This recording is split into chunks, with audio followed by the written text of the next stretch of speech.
In this last stage, stage 3, we will just be planning the learning experiences.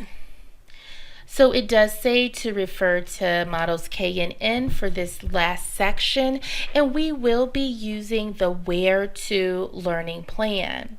So this is just going to be helping on creating learning experiences just to better equip the student for the best desired understanding and for those environments.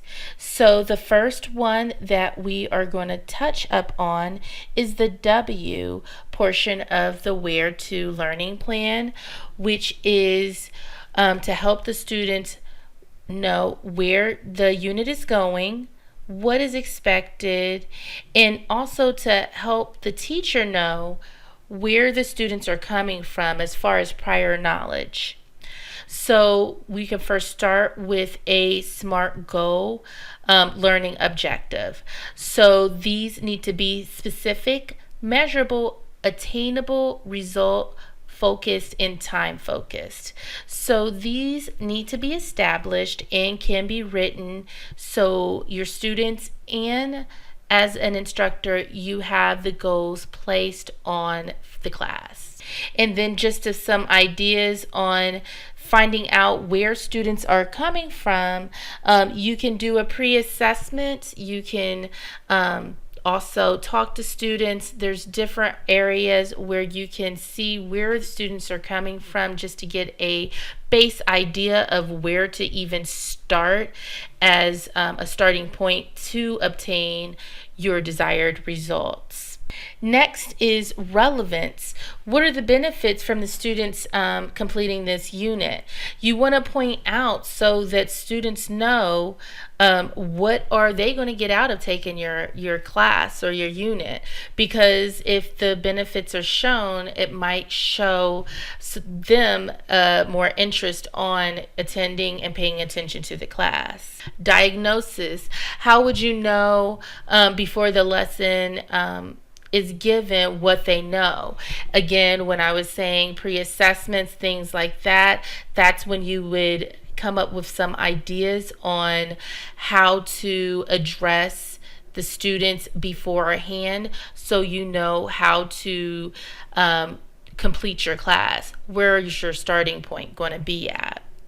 Next, we're just going to the H section, which is your hook and hold.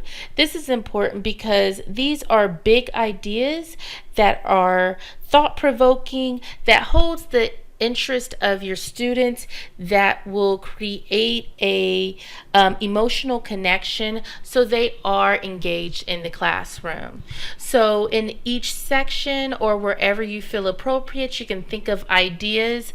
It can be a fun fact, it can be a personal story, anything that you can think of that will link your information or factual information to whatever knowledge that you are trying to provide in your class. The next one is technology. How can you use technology in the hook and hold? So this is where you will just find areas where, if possible, you can use technology in that arena. The next section is going to be E in your Where To acronym. And this is going to be experience and equip. So this is where you're going to be making meaning with the big ideas and the essential questions. So it's always hard for essential questions for teachers because they're used to asking factual questions. Essential questions can be open-ended, and these just facilitate transfer and for your students to think out loud and elaborate on ideas and grabbing all of that information that they've learned to coming up with bigger ideas. So this is the section where you will come up with those opportunities in your class. In the R section, this is rethink, revise, and reflect. And this is just where students will mold their thoughts and opinions around what they've learned and their ideas. So they can reflect on what they've learned. So this again is another area where you can brainstorm and think on how to incorporate that in your lesson planning. The R is for your reflecting and self-regulation. So how will the students have time to improve on their metacognition and self-regulation skills? So you can come up with ideas on how students can do those things. And then we also have evaluate. So this is where you have formative feedback. So you need your students to get formative feedback so they can improve in their work and move toward mastering these learning objectives. So this is where you will have to have those assessments and figure out how you would be performing those feedback materials for those students. And then T, tailored. So at some point, the beautiful thing about the UbD system is it is area for you to be creative and personalized dependent on your class or to your student at times. So this can be personalized with needs, interest, abilities of the learners.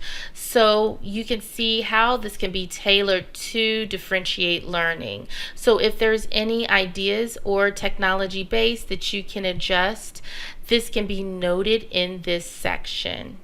This next one is O for organized using technology. So how can you use technology for organization to develop enhanced learning environment that's centered, authentic, and includes creativity for that student? So is there any instructional strategies that you can brainstorm? This would be the section that you jot that down. And that ends this section. So as I said, this is not a strict outline. This always can be adjusted. You can get feedback from your students in your class and from the grading and adjust accordingly.